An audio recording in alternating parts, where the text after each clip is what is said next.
es inaugurada por los profesores psicóloga Catherine Lorena Pachene Rubiano y magíster Cristian Alejandro Suárez Caro, quienes nos presentan la conferencia titulada No se haga el de la vista gorda, metodologías de trabajo para trabajar con personas con discapacidad desde el Museo Nacional de Colombia. El profesor Cristian Alejandro Suárez Caro es licenciado en Artes Visuales de la Universidad Pedagógica Nacional y magíster en Estudios Culturales de la Pontificia Universidad Javeriana.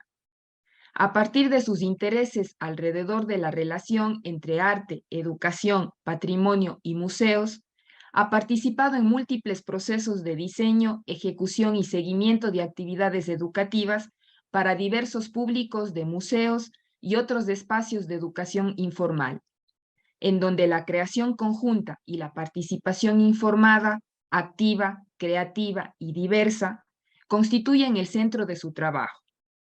Actualmente coordina el programa de comunidades, accesibilidad e inclusión del Museo Nacional de Colombia. Allí, más allá de proponer soluciones efectivas para brindar acceso físico, esta institución ha desarrollado distintas estrategias para incluir poblaciones que históricamente no han tenido participación en el espacio. Primera infancia, adultos mayores, personas con vulnerabilidad socioeconómica y personas con discapacidad. La profesora Catherine Lorena Pechene Rubiano es psicóloga de la Universidad Nacional de Colombia. Actualmente es mediadora del Museo Nacional de Colombia, institución con la cual lleva vinculada más de 6 años. Para ella, la mediación es un ejercicio de disfrute y de aprendizaje, por la variedad de públicos que se pueden encontrar en este lugar. Ha trabajado en otros escenarios, como el Museo Nacional de Memoria Histórica y la Exposición Colombia 200 años, espacios que le han permitido desarrollar diferentes estrategias pedagógicas centradas en la mediación, con el fin de generar en los visitantes experiencias realmente significativas y, sobre todo, que fortalezcan la participación de las personas con discapacidad en diferentes escenarios culturales y reconozcan sus derechos. Profesores, bienvenidos, el espacio es todo suyo. Liliana, muchísimas gracias por la presentación. Buenos días para todos, para todas, para todos. Realmente es un gusto poder estar aquí. Primero que quisiera hacer justamente es agradecerle al CELEI y al doctor Aldo Campo por la invitación a este escenario. Buenos días, muchas gracias por la invitación. Qué dicha estar aquí con ustedes. Bueno, les contamos que nuestra intervención va a estar dividida, tiene 2 partes. Entonces, la idea es poderles contar.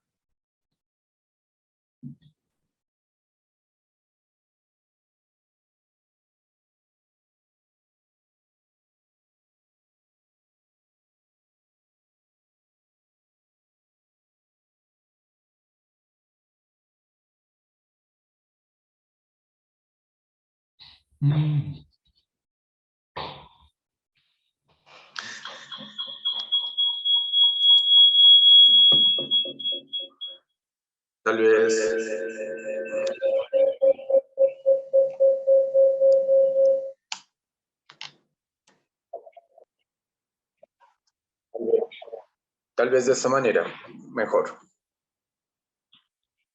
Listo, perfecto. Entonces dejémoslo de esta manera. Igual voy a utilizar el otro dispositivo para compartir pantalla. Entonces, les comentaba que la idea de este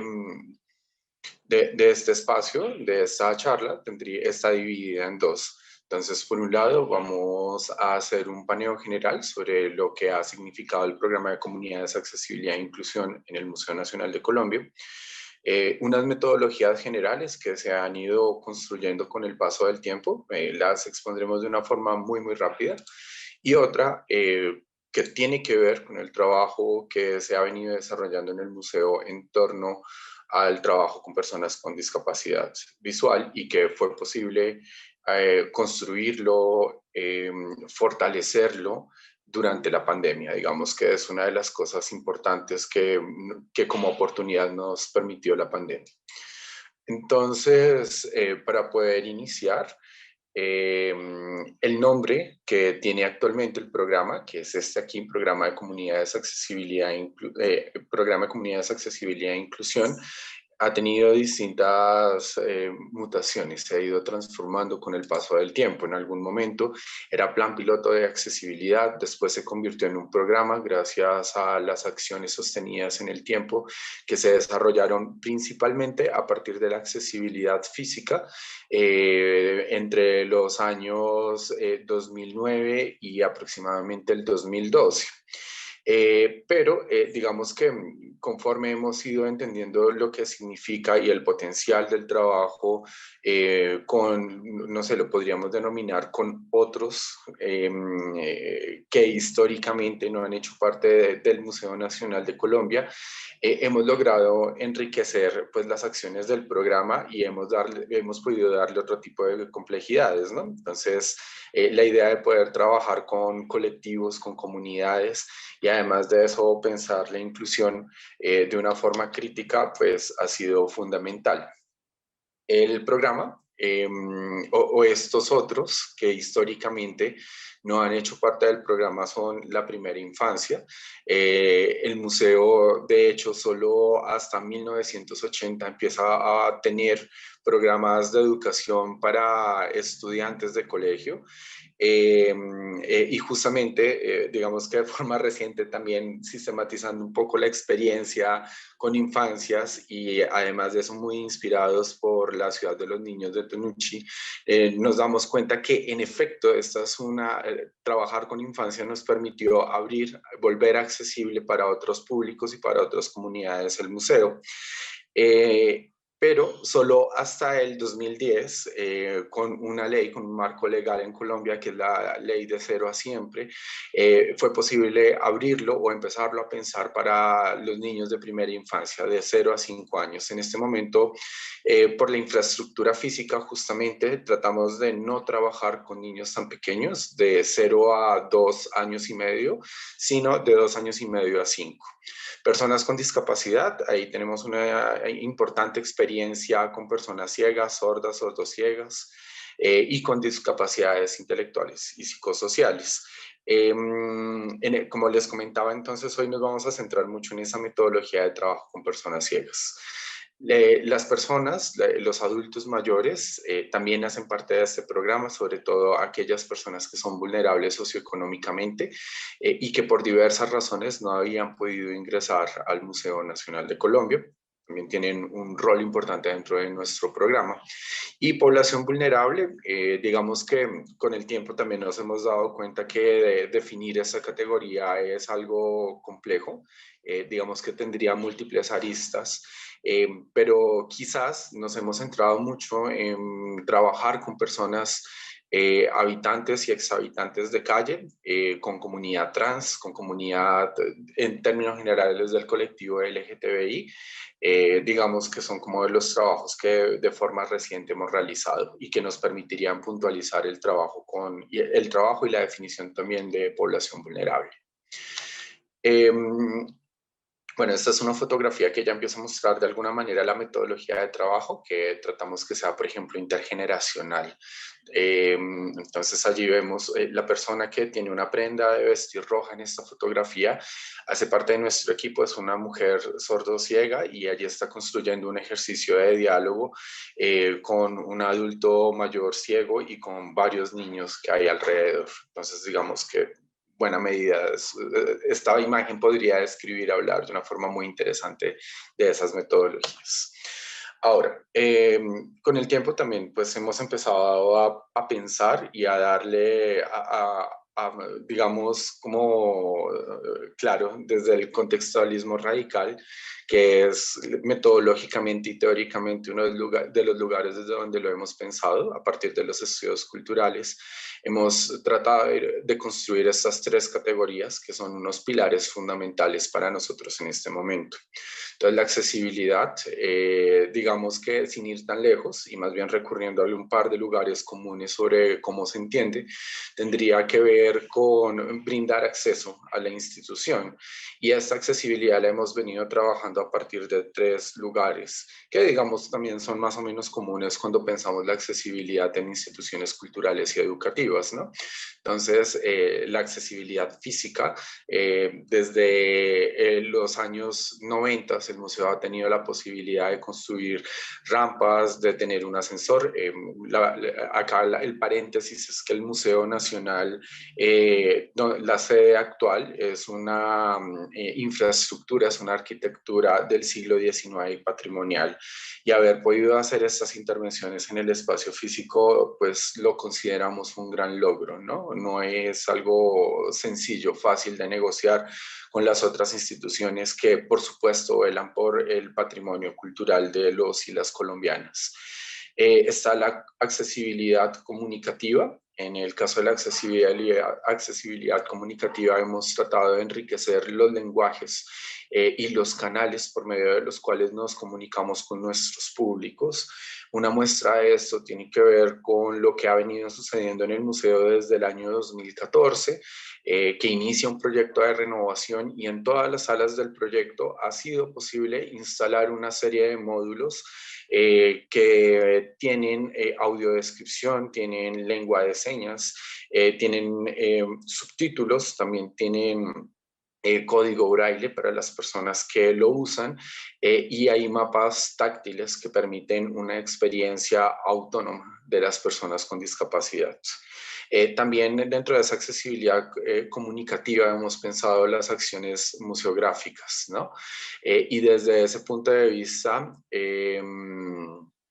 hemos logrado que nuestras exposiciones sean mucho más claras para las personas, para la diversidad de personas que vienen allí.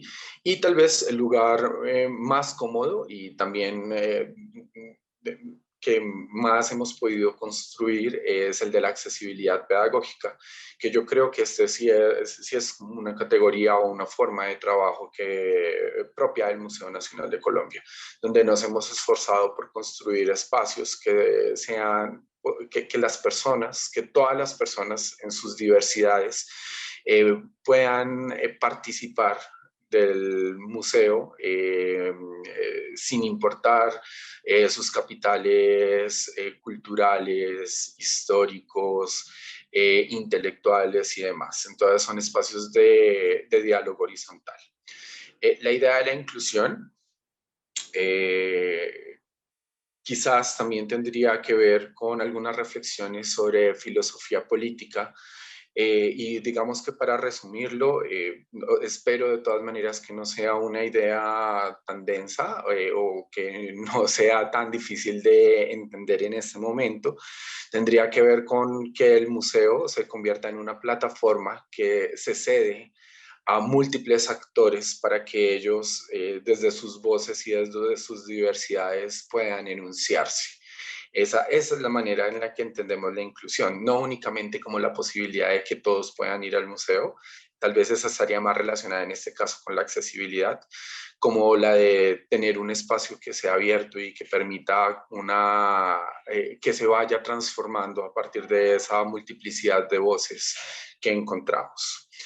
Y la idea de circulación, que no quiero que se malinterprete, porque normalmente se le asocia la circulación dentro del circuito de las artes, ¿no? Quizás de las galerías y de los museos de arte y de la posibilidad de exponer, sino tendría más que ver con la posibilidad de construir vínculos con colectivos y con comunidades muy diversas que normalmente no no circulan por la ciudad y no están presentes en estos escenarios. Y lo que nos interesa con la circulación es que las personas, los distintos colectivos puedan empezar a intercambiar ideas.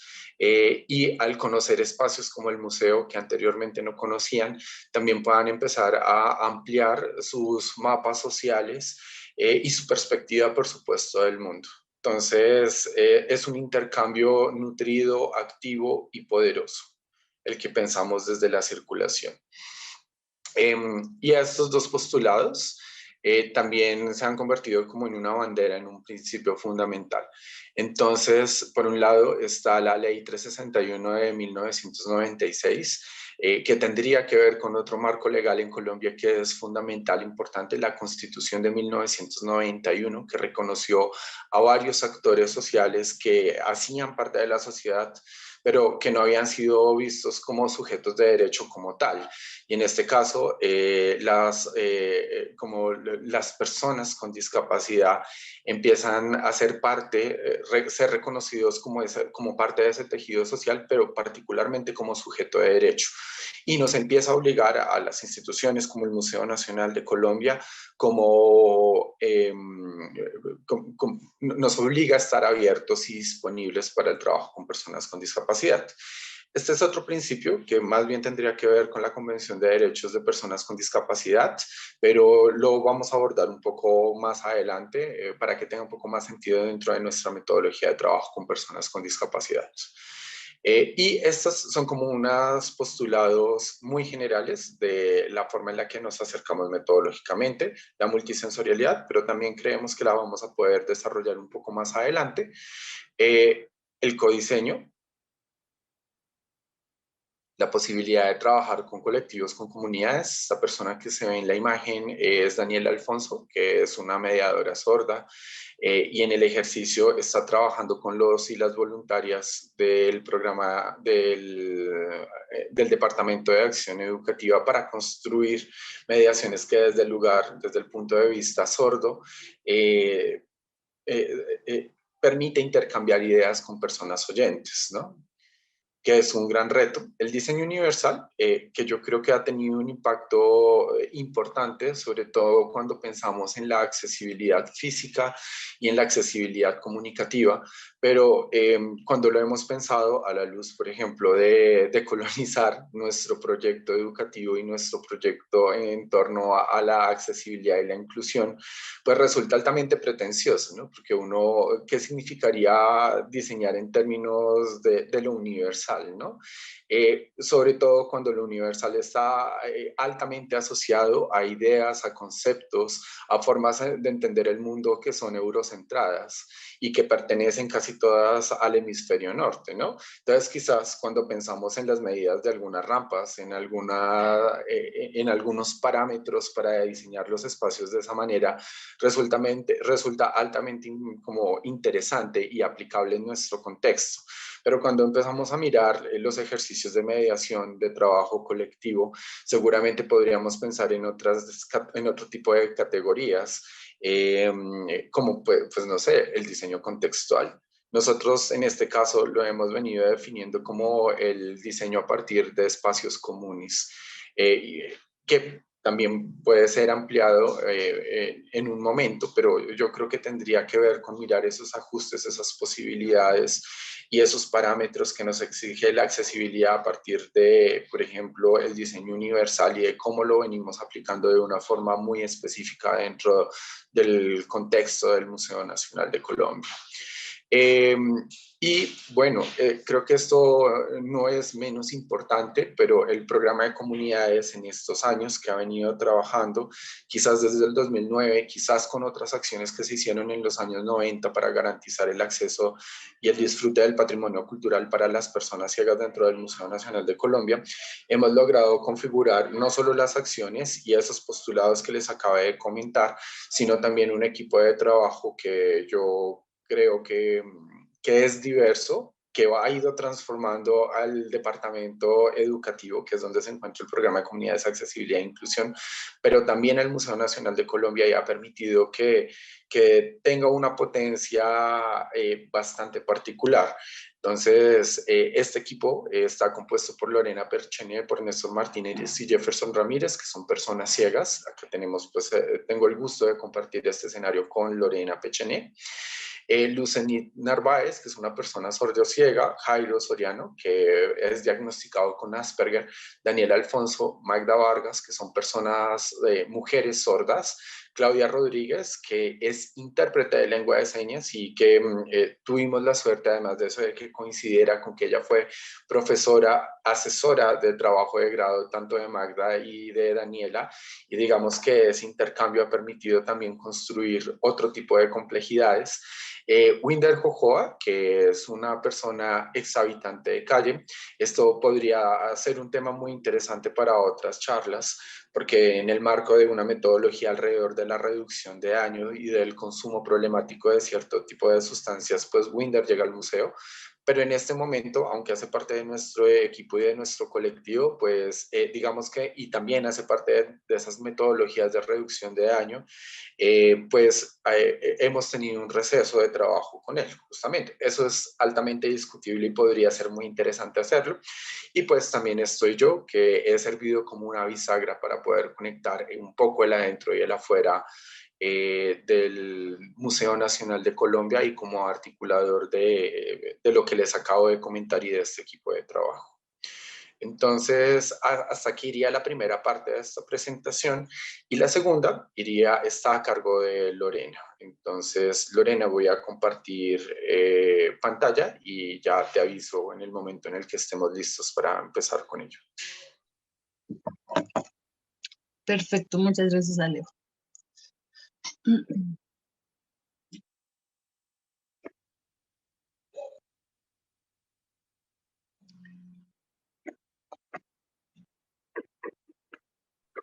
Listo, Lorena.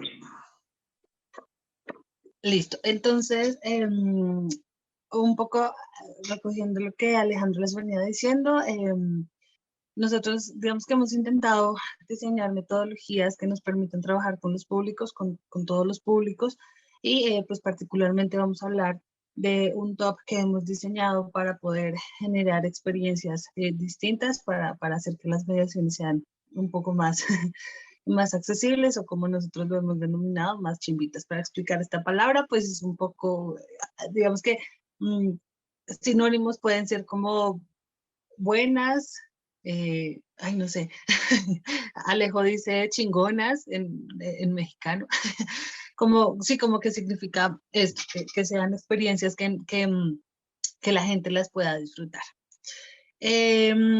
La idea entonces en este momento es ir conversando un poquito alrededor de estos ítems, pero también irles contando cómo hemos ido identificando pues estas herramientas y la razón por las que están allí puestas estos puntos. Entonces, vamos a ver si mi memoria no me falla. El primero de ellos es el reconocimiento, ¿sí?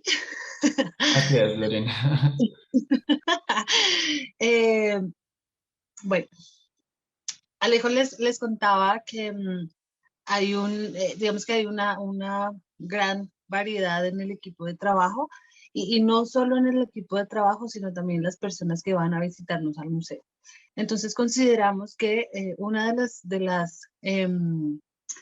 digamos que de los elementos más importantes cuando se hacen este tipo de ejercicios de mediación es identificar con qué públicos estamos trabajando.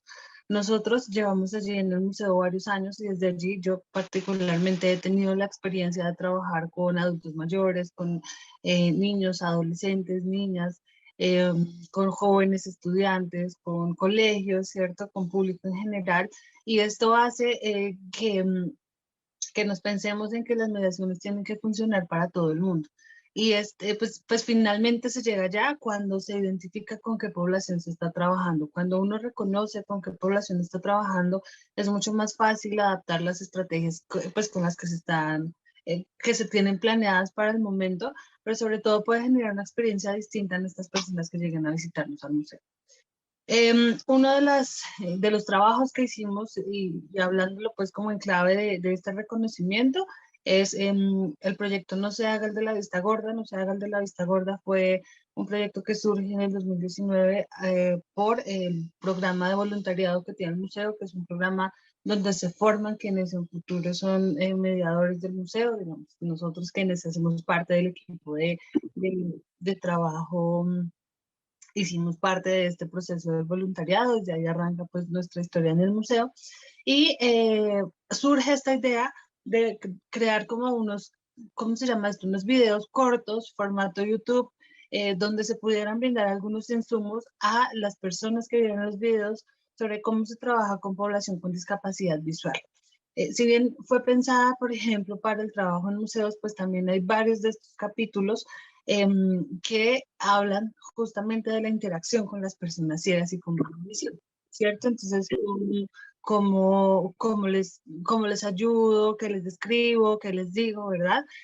Cómo lo hago, porque también entendemos que en principio encontrarse con una persona ciega o con baja visión nos va a generar muchos temores, ¿no? Y a veces esto es lo que hace que de pronto la experiencia no sea tan amable, que de pronto sencillamente sientan que no tienen las herramientas para hacerlo y entonces prefieren no hacerlo, ¿cierto?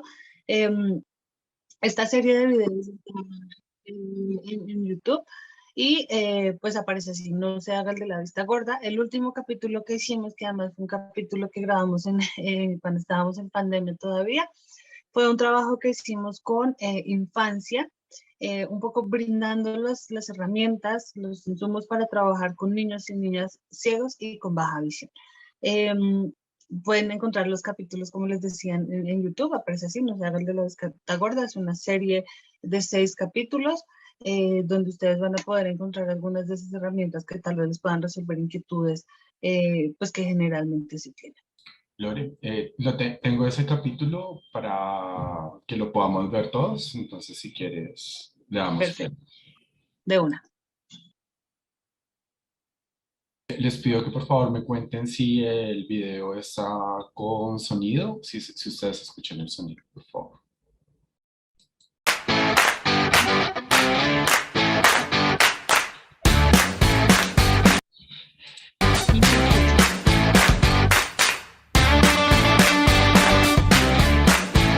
No se haga el de la vista gorda. Hola, soy Lorena. Hola, soy Iván. Hola, y yo soy Jefferson. Hola, soy Samantha. Samantha Sierra. Ella nos acompañará hoy en este video. ¿Qué tal nuestra invitada? Con Samantha hablaremos sobre niños con discapacidad y museos. Y a propósito de esto, Sammy, ¿has estado en un museo? No, esta es mi primera vez. Bueno, ¿y por qué no has estado en un museo? No sé, con mis papás hemos ido mucho a otros lados, pero nunca le hemos puesto el interés como venir acá al museo. Y como nunca has ido, cuéntanos, ¿qué crees que puedes encontrar en los museos? Pinturas, historias. Eso es lo que piensas que te vas a encontrar, pero tú, ¿qué quieres hacer dentro de un museo? Aprender muchas cosas nuevas. Cuando hablamos de niños con discapacidad en museos aparecen muchos temores. Sin embargo, con Samantha nos vamos a dar cuenta que no es tan grave. ¡Vamos! ¡Vamos, Samantha! ¡Vamos, pues! No los caracterices por su discapacidad. Antes que cualquier condición, ellos son niños. Suelta tus miedos. Procura no tener ningún tipo de prejuicio o barrera hacia ellos. Utiliza lenguaje sencillo. Busca actividades que giren en torno al juego y anímalos a que participen activamente. Busca un espacio seguro para que puedas desarrollar la actividad, preferiblemente donde no haya escaleras ni obstáculos que los puedan lastimar. Luego de ello, descríbeles el espacio y además indícales reglas claras para poder desarrollar el ejercicio. La actividad es para los niños, no para sus acompañantes. Generalmente se cae en el error de hablarle a los adultos, profesores o padres y no a los niños, hecho que impide su plena participación en una actividad. Si tienes alguna duda de cómo indicarles algo o si no estás seguro de que una instrucción haya sido clara, pregúntales directamente a ellos. Para los niños con discapacidad visual es muy importante conocer el mundo por medio de objetos. Por esto, es recomendado hacer uso de réplicas táctiles u objetos que sean parecidos a las piezas con las que se esté trabajando. Por ejemplo, usar un muñeco para narrar una historia. Este tip vale por 2, porque se puede utilizar tanto en la presencialidad como en la virtualidad. Un golazo. Hacer uso de paisajes sonoros y tener en cuenta la multisensorialidad es súper importante. El uso de sonidos, tanto digitales como naturales, permite que los niños puedan conectar más fácil con la actividad que estés haciendo, pero también les pone en contexto de una forma más clara. Y recuerden que los museos son para todas las personas y para todas las edades. Y no olviden que los niños son niños y hay que pasarla bien. Si tienen alguna sugerencia, si tienen algún tema que se les ocurra que quieran verlo en nuestros videos, recuerden escribir en las redes del Museo Nacional de Colombia. Eso mismo, y a este video también denle like y compártanlo, por supuesto. Denle like e inviten a que comparta a sus familias, su esposo, su esposa, su amante, su padrino, su compadre, su amiga, su ¡Todo el vecina, mundo! su arrocito, todo el mundo. ¡Chao, chao! ¡Chao!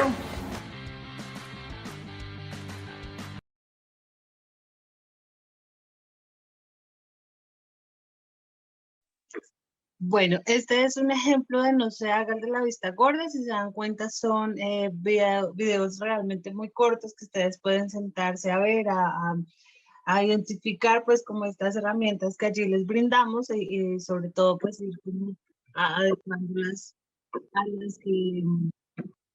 a las que pues tal vez ustedes ya conocen y demás. Entonces pues vámonos con el siguiente punto. Listo, Lore. Punto 4.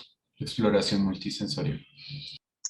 Bien, este término ya aparecía hace un ratito en lo que Alejo nos estaba contando y un poco tiene que ver también con cómo el museo ha buscado la forma de acercarse de otras maneras a los diferentes públicos. Tal vez una de las, digamos que de los mitos que más existe dentro de la población ciega y con baja visión y por la que incluso yo no iba a los museos era porque decía pues a qué voy si nada se puede tocar, ¿no? Un poco pues por esta idea de la conservación y de que los objetos son muy antiguos y entonces se van a dañar y demás, ¿verdad?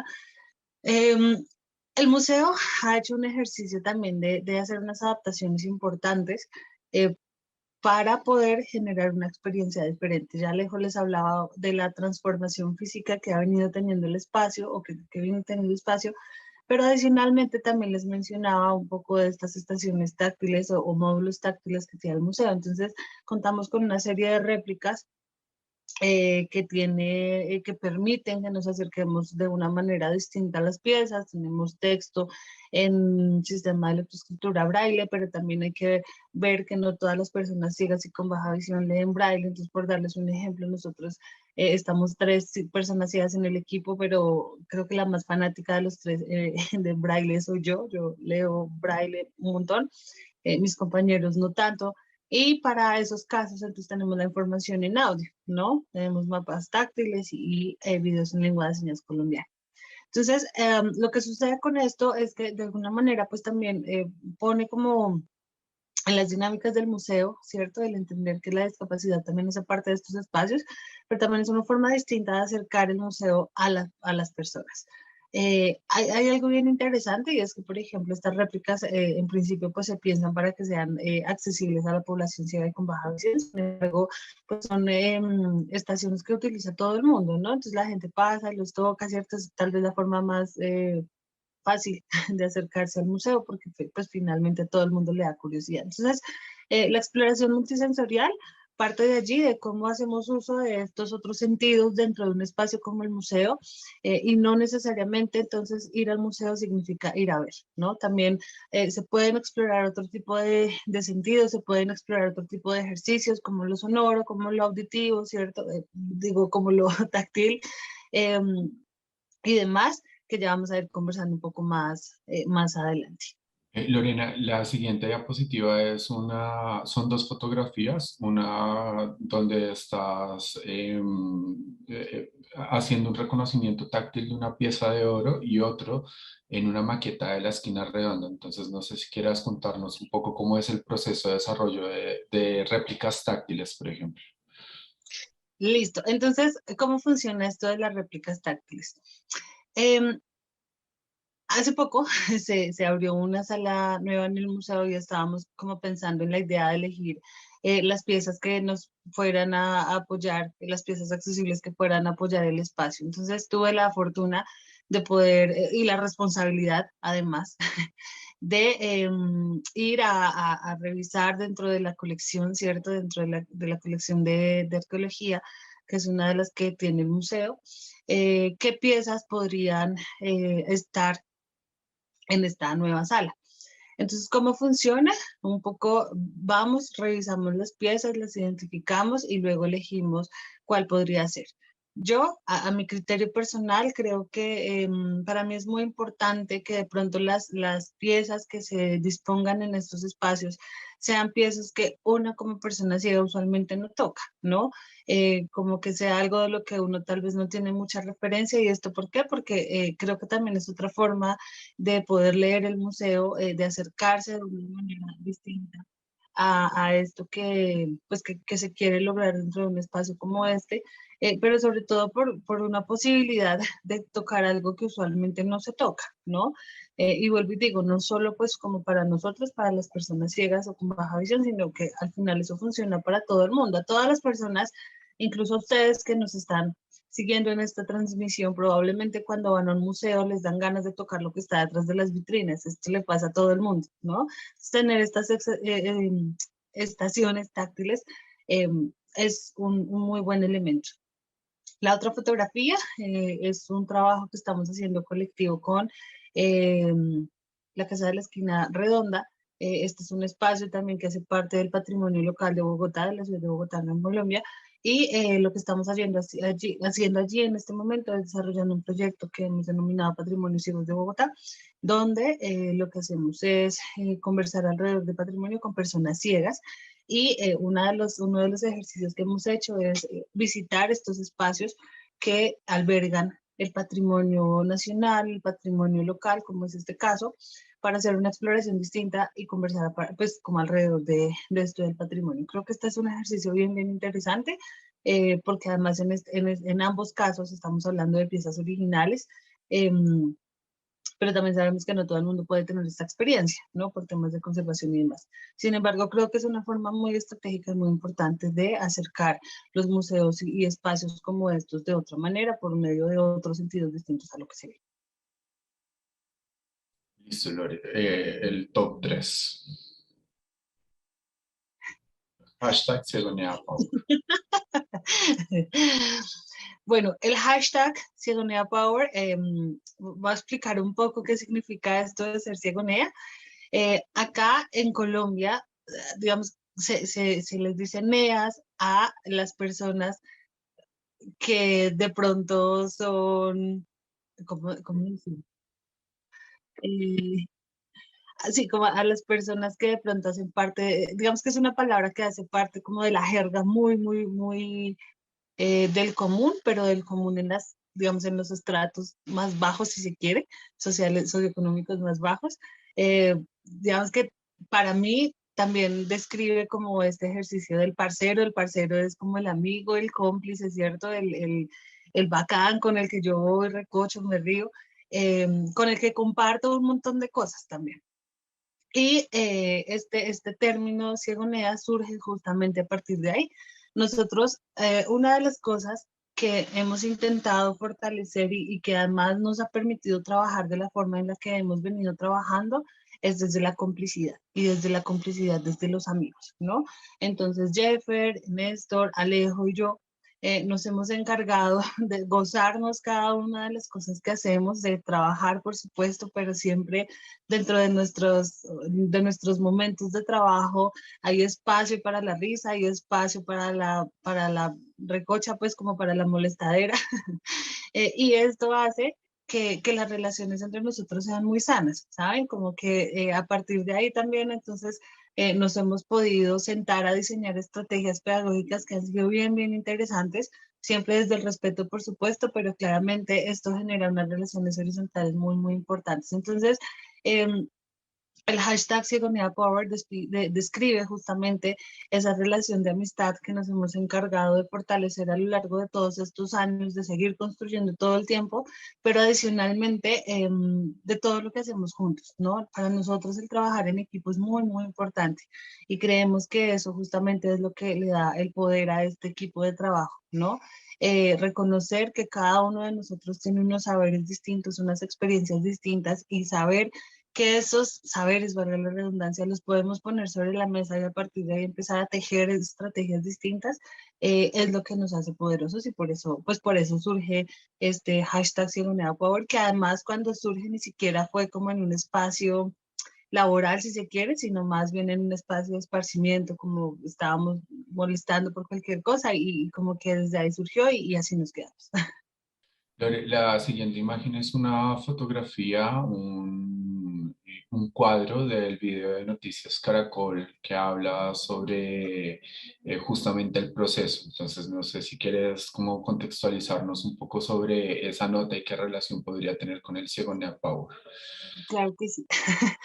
Em, bueno, el museo ha hecho un trabajo pues como muy importante para poder visibilizar este tipo de procesos. Entonces, esto ha hecho que tengamos también la posibilidad de mojar prensa, de hacer parte de la prensa. Una de estas oportunidades fue con el canal Caracol, un poco también para llevar y darle a conocer a la gente cómo es que se trabaja dentro del museo, cómo es que trabajamos dentro del museo, pero también pasa algo y la relación que tiene con el hashtag #SigoNeaPower es que pues finalmente siempre estamos juntos en este tipo de espacios.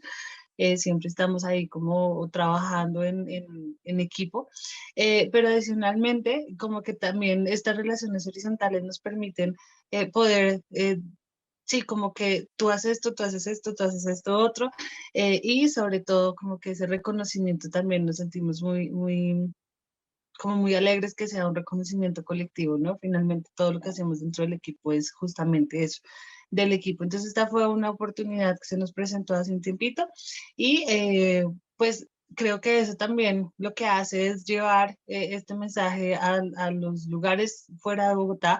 En los museos están haciendo este tipo de transformaciones, es importante que cuando vayan visiten este tipo de espacios.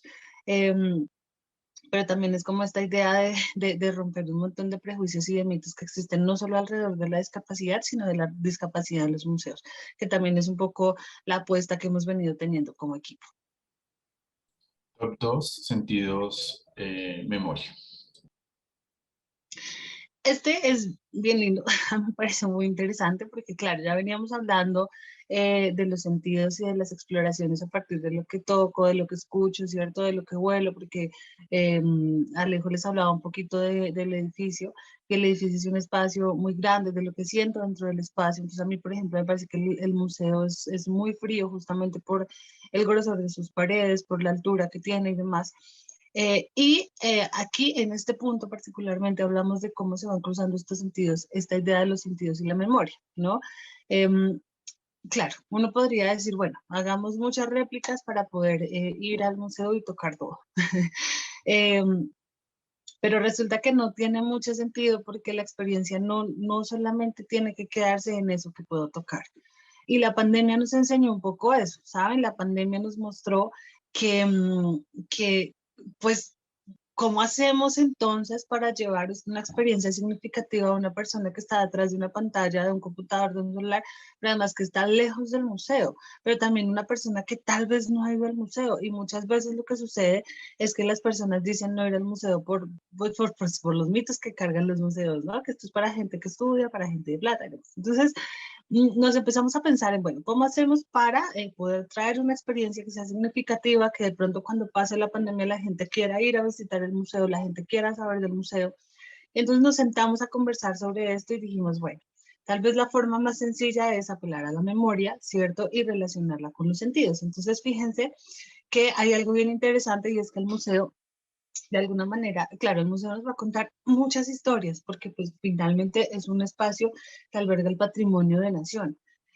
Pero esas historias tienen que ver conmigo, tienen que ver con ustedes, tienen que ver con esa experiencia de vida personal que de pronto a veces cuando se está dentro del museo no se entiende muy claramente, ¿no? Entonces, o por lo menos no cuando se lee el museo de esta manera. Entonces, la pandemia hace que nos sentemos a pensar en estas estrategias para llevar el museo a la casa, además de las personas que se conectaban con nosotros. Y empezamos a hacerlo a partir de lo olfativo, a partir de lo sonoro y a partir de lo visual. Entonces, nos diseñamos 3 estrategias pedagógicas. Una de ellas fue Olores con Historia. Olores con Historias iba a ser, o fue una actividad en donde, por medio de la memoria, lo que hacíamos era hacerle preguntas a la gente. Entonces, bueno, ¿a qué olía tu infancia, por ejemplo? ¿No?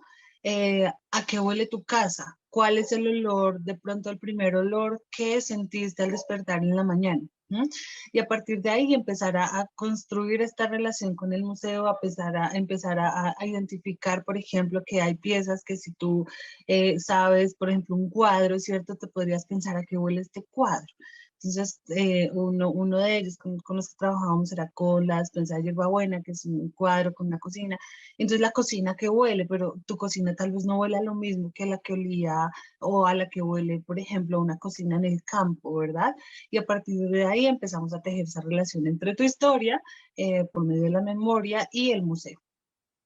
La otra actividad que diseñamos fue radiomuseos. Entonces radiomuseos era un espacio, radiomuseo era un espacio donde empezamos a trabajar a partir de lo sonoro. La radio nos ha unido siempre, ¿no? Y la radio hace parte de las cotidianidades pues, de la vida de las personas. Esto hace entonces que empecemos a trabajar desde la experiencia con la radio, desde cómo nos relacionamos con ella, la música, ¿cierto? Y entonces en el museo hablamos de Radio Sutatensa, que fue una radio que existió en Colombia muy importante porque pudo educar. Discos Fuentes, que es una disquera muy importante, y a partir de ahí se empieza a tejer como esta idea de la relación con el museo por lo sonoro. Y por último, tuvimos Recrear la Imagen, que fue una experiencia ya un poco más visual, donde hacíamos que la gente nos describiera. La descripción se vuelve una estrategia muy importante para nosotros en el trabajo con población con discapacidad visual. Entonces, lo que se hace es un ejercicio de descripción de un objeto muy importante, pero también había algo muy chévere y era que las personas podían sentarse a dibujar algo que se les describiera. Y esto también nos da cuenta de cómo nosotros nos relacionamos de formas distintas con los objetos, pero no significa que esté mal, simplemente son nuestras relaciones. Uno, diálogo, Lore. Bueno, el diálogo, pues de alguna manera recoge todo esto que hemos venido conversando, porque el diálogo de lo que nos va a hablar es de cómo se construyen estas relaciones horizontales dentro del museo. Yo no soy la que sabe todo, mis compañeros no son los que saben todo, sino que más bien servimos como un puente de diálogo, nuevamente, justamente digo, entre el museo, los objetos del museo y el público. Entonces, esto hace que nosotros podamos como reconocer las historias de las personas que visitan el museo, pero sobre todo entender cómo se pueden construir estas relaciones más importantes dentro de un espacio como los museos. Es escucharles, es conocer sus historias y es sobre todo cómo construir también aprendizajes colectivos. La ñapa, habría que explicar qué es ñapa, nada de nosotros sin nosotros. La ñapa es cuando uno va a la tienda y tú compras, no sé, 1000 de pan y le vas a decir al señor o a la señora panadera, bueno, por favor, deme el vendaje. Que también sé que lo conocen, que es como el extra, ¿no? Como te compré, entonces dame el extra. Eso acá le decimos ñapa. La ñapa, entonces, nada sobre nosotros y nosotros. Esto surge, como Alejo lo decía hace un rato, a partir de la Convención de los Derechos de las Personas con Discapacidad. Y esto básicamente de lo que nos habla es de cómo estos trabajos con las poblaciones con discapacidad deben pasar justamente por la población con discapacidad. Va a ser la misma población la que les diga a ustedes qué es lo que necesita, qué es lo que les hace falta, ¿cierto? Qué es lo que se debe transformar y no se deben asumir cosas. Entonces es muy importante trabajar de la mano con la población para entender un poco las dinámicas de la población misma, pero sobre todo para saber qué es lo que se necesita. Y el encima, la accesibilidad no es costosa. El encima, entonces ya explicamos lo que es la ñapa, el encima es lo que va sobre la ñapa. Entonces yo voy pido ñapa, pero además pido encima, como el extra sobre el extra. La accesibilidad no es costosa. A veces nos asustamos un montón, sobre todo en las instituciones, porque pensamos que para poder hacer accesible algún espacio, entonces tenemos que comprar un montón de cosas, tenemos que mandar a hacer 80.000 réplicas y 100.000 textos en braille, y resulta que no. Fíjense que todas estas experiencias pedagógicas de las que les hemos hablado realmente no nos ha costado más allá de sentarnos del tiempo que le hemos invertido, ¿no? Para sentarnos a diseñar las estrategias. Entonces, realmente hacer algo accesible no es caro. Se trata sobre todo de entender un poco las dinámicas de cómo funcionan las poblaciones, de trabajar de la mano de la población, pero sobre todo darse permiso de probar, darse permiso de preguntar, eso es muy importante, y a partir de ahí sentarse a dialogar, sentarse a construir, sentarse a buscar unas relaciones distintas con estos espacios. No tengo que invertir 80.000 millones de pesos para hacer una experiencia accesible, lo puedo hacer desde cómo le propongo un diálogo a una persona.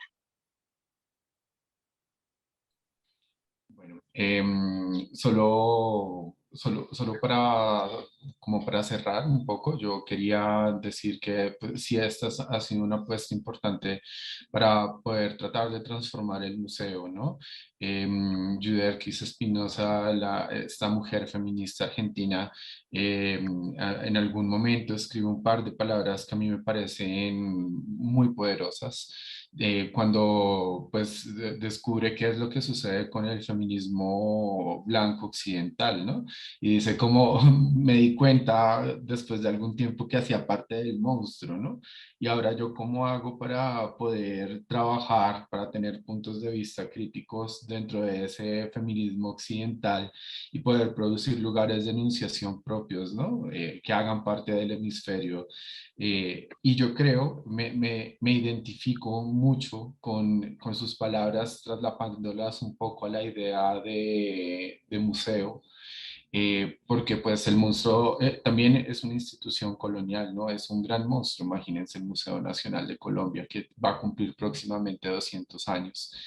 Este tipo de estrategias nos han permitido un poco trabajar desde dentro del monstruo para poderlo transformar y entender al museo como un lugar de transformación social. Bueno, muchas gracias. Muchas gracias.